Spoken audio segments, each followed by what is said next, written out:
Hello everyone, my name is Super123 and today I'm going to see if I can beat Pokémon Ruby with a team of only one Torchic.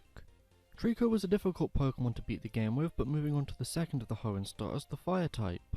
Torchic being a mixed attacker means it can make really good use of both physical and special moves, and obviously having a disadvantage with a majority of the gym battles in this game, I'm expecting to have to grind a lot. And at the Elite Four I'm terrified of battling Glacier with nothing good in our moveset or TM list for water types. Its moveset does have some good utility moves, and much like Treecko, its TM list is home to some of the most useful moves you can give it. But will it be able to beat Treecko's time and level that it beat the Elite Four at? Here are the rules. I can only use Torchic in battle, but can have other Pokemon in my party for HMs, they just can't be used in battle. No items in battle, only held items and items outside of battle, and no cheating or glitches. And if you do go on to enjoy this video, be sure to leave a like and subscribe.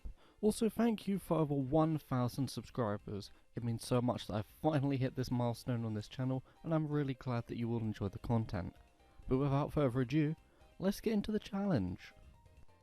So we pick up Torchic from the Professor, and keeping with the Italian naming scheme, I called it Rosso, which means red, even though Torchic is clearly orange. I battled every trainer on the way to the first gym and caught a team of Zigzagoon for pickup to hopefully get some rare candies, since grinding off low leveled wild Pokemon before the first gym is going to be tough. We have no moves that really stand out against Roxanne's rock type Pokemon, so we just have to level up past our problems.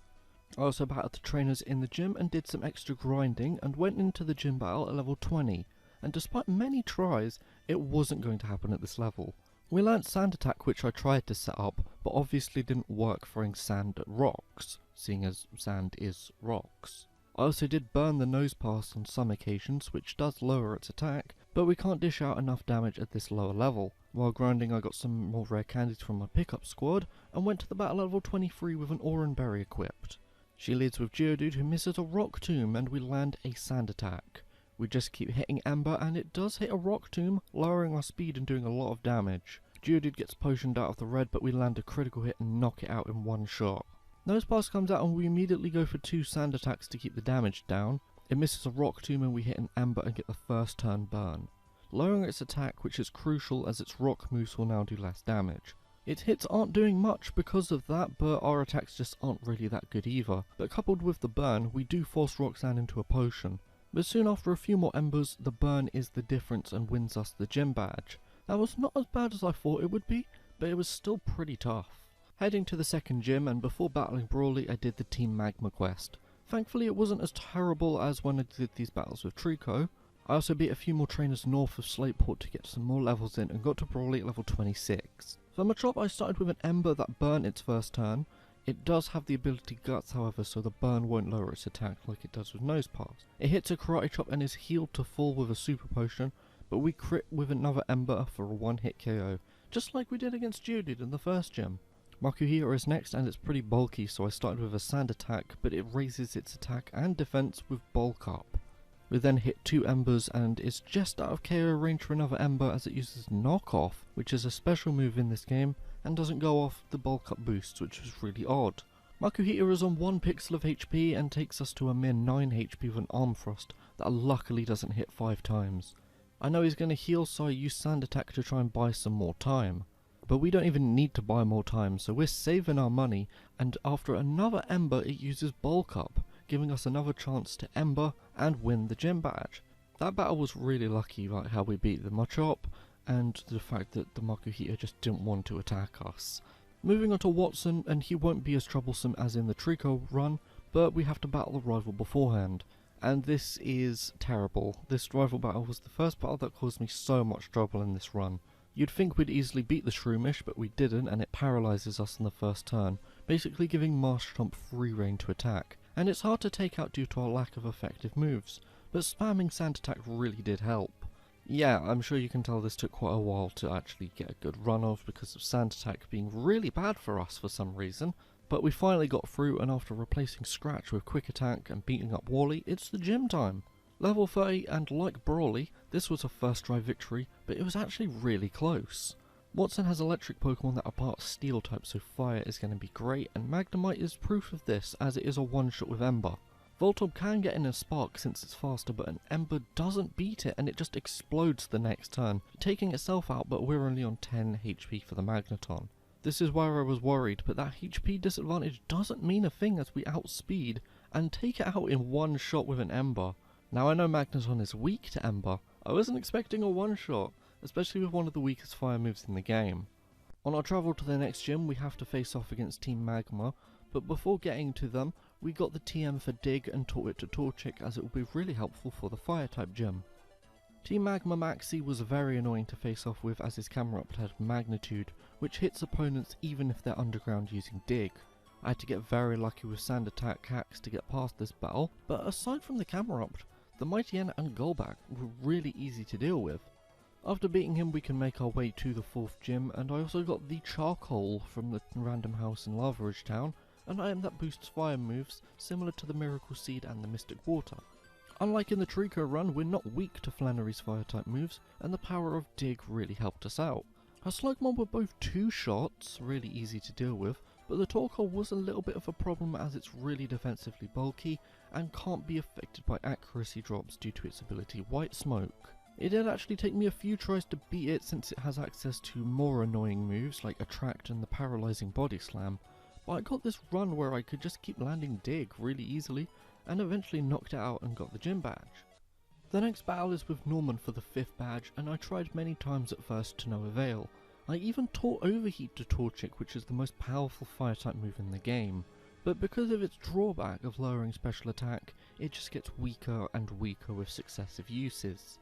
I decided to look at our level up moves to see when we learnt Flamethrower, and it's not very far away at level 43, so I just decided to go around the region to level up a bit more. Flamethrower doesn't have the absolutely insane base attack that Overheat has, but it has a 95 base power that stays that way because of no stat drops. And this move made all the difference as it was a first try win with Flamethrower. He sends out his first slacking and I started with a Dig to avoid its attacking turns, and when it got weak enough I just hit it with a Flamethrower. Vigoroth was a damage range however, as it survived one and hit a facade for around 30 damage, but I wasn't that worried with Torchic as it hits a stronger Flamethrower this turn to knock it out. And his last slacking was just as simple as the first one, a few turns of Dig while it tries to attack in vain, and once we got it weak enough, another Flamethrower does the job. We really trivialised that battle. I was expecting it to be a lot more difficult, but Dig is just the vibe here. This is the best move to have against him. If you're struggling, just go underground, it's easy. So after getting the Surf TM and doing all the stuff with the Weather Institute and the rival battle, I got to Fortree where I promptly tested our hidden power type, and we got Grass. Now that's a pretty good type as it covers a lot of our weaknesses including rock and water, which is brilliant. It won't be too helpful in the flying gym however, and after a few failed attempts and using rare candies to get Torchic to level 50, it still took me a few tries to get a victory, and I'll soon show you why. So she starts off with Swallow, which is an aerial ace, but is easily taken out with one Flamethrower. The Pelipper is a water type, so could deal with some super effective damage, but it actually never did aside from miss Supersonic and get healed up and use Protect. That's all it really does to me. Now here is the problem when Winona sends out Altaria, and it has Earthquake at its disposal and loves to boost its attack and speed with Dragon Dance. Sand attacking is a must in this battle as I can't even live a non-boosted Earthquake. Eventually we got good luck with sand attack hacks and a few slashes take it out, and then Skarmory, after the trouble it gave me in the Treecko run, this Flamethrower was so sweet. The only real problem in that battle was the Altaria with Earthquake. If it didn't have that, then this would be a pretty standard gym and nothing too interesting. Moving on to the Team Magma hideout, and it's nothing special as we then have to catch a Magikarp in Moss Deep in preparation for the gym. Also in preparation for the gym I went around the seas battling trainers to get Torchic some more levels, as I wasn't feeling confident going up against 2 rock types at a lower level. And here is my first attempt at level 57, and it went a lot better than you'd think. I got a critical hit Flamethrower on the Lunatone which really set us up perfectly, and Psychic was not doing much damage to Torchic, so I'm really happy about that. But I wasn't sure if I'd outlive the Soul Rock however. But stupidly, the Soul Rock set up Sunny Day and boasted Flamethrower's power and basically knocked itself out. Now I don't know why people who use Psychic types just seem to be the dimmest people in the world. If your opponent has a Fire type that is using Fire type moves on you, Probably don't use a move that boosts the power of fire type moves. But now we have more story filler with Team Magma, and then we have to beat up a Groudon. I don't know why I decided to beat up the Groudon when I'm pretty sure having permanent sun in the overworld would be good for my fire type. But now we can finally face the gym that I've been dreading since the very start, and I'm expecting this to be a difficult one for sure. But with Hidden Power Grass and Sand Attack, we at least stand a fighting chance. Of course, going gung-ho into the gym is a stupid idea, so I went around to grind off the trainers and wild Pokemon that I missed. I had to grind a lot for this battle because even at level 69, nice, I struggled massively. The duo of Milotic and Seeking were really difficult, especially since Seeking sets up Rain Dance, which will make water-type moves a lot more powerful against us, as if they weren't strong enough already. Even after getting a few more levels to get to level 75, it was still not happening for our little chicken friend. And after doing even more grinding just outside Lily Cove, this is my grinding spot by the way, we hit level 80, and after a few struggling attempts, we got this run, which went really well. It started off with Hidden Power Grass being a one-shot on Love Disc, it also was a one-shot on the following Celio, and of course it was a one-shot on the following Whiscash. It's a water ground type. Now here is where the problems come in with Seeking, as it's bulkier than the other Pokemon, and can actually survive a hidden power. And it also likes to use Rain Dance first turn to raise its speed with Swift Swim and boost the power of its water type moves. But because it's in the red, it gets healed up and we use another hidden power, taking it back to where we started. And it's Deja Vu as it's healed up again. We get it to the red again, and it hits a very strong water pulse, and of course it gets the confusion. It's the first attack Wallace has had in the whole battle, and it confuses. But luckily we can break through and get to the Milotic. So we started with a sand attack, but it didn't hit as we hit ourselves in confusion instead and get taken to 15 HP after Milotic attacks us. We land 2 more sand attacks however, which both make Milotic miss, and hit 3 uncontested hidden powers to take it out. It was an extremely lucky end to the battle, and luckily we had that hidden power type, otherwise I think we'd have to be like level 90 to even have a chance. And then we'd probably just have to keep using Return or something, as that's probably the best move we'd have at this stage. Much like the Treecko run, a beneficial hidden power type can make or break these Gen 3 runs. So now we've got all 8 gym badges, we can make our way through Victory Road to get to the Elite 4. The Wally battle in Victory Road was nothing to say, as it was really easy, and now let's go right into it. Starting at level 81, and we had a great run first try getting to Glacier. Sydney was not too much of an issue with us having moves that are good against basically all of his team in Hidden Power and Flamethrower. Flamethrower is a really strong move and pretty much does all of our work against the Elite 4. The only thing on his team to cause me some sort of issue was the Mightyena, who got in a sand attack, just the one, and it didn't even mean anything. Phoebe was also a surprisingly good run. I was thinking she would be a real issue since her Dusclops are pretty tough to deal with and might use Curse, but the first one was a one-shot and the second one was 2-shot after hitting a weak Earthquake, and the rest of her team is extremely frail and fell to a single Flamethrower each. And Glacier was almost an extremely good run herself since Hidden Powers are 2 shots on her Celio, but her second one used Attract and that really messed us up, eventually losing to her Wall Rain. For my next few tries against Glacier, I was thinking about getting rid of the Hail and also weakening her water type moves, so I got the idea to get the TM for Sunny Day from the Scorched Slab. This is probably the first time someone has ever gone to this place in a video. Top 10 secret locations in Pokemon Ruby Sapphire. I also saved after that lost run because I leveled up to 82 and wanted to keep those level up boosts. I'm basically going to be using the first 2 members of the Elite 4 as a grinding spot, as I know I can get through them really easily. However, with the first try of using Sunny Day, I did lose to Glacier. The Sunny Day plan was working, as every time I set it up, her team always wastes a turn setting up Hail, but the Wall Rain was just too strong to deal with, even with the Sun weakening Surf. But try as I might with the level up boosts, I just can't get past Glacier. She's proving too tough despite our advantages of the Sun and Hidden Power, and even at level 90 we were struggling. I eventually beat Glacier thanks to the power of Flamethrower and the Sun actually being a fairly decent combo against the Celios and Wall Rain, but ended up losing to Drake.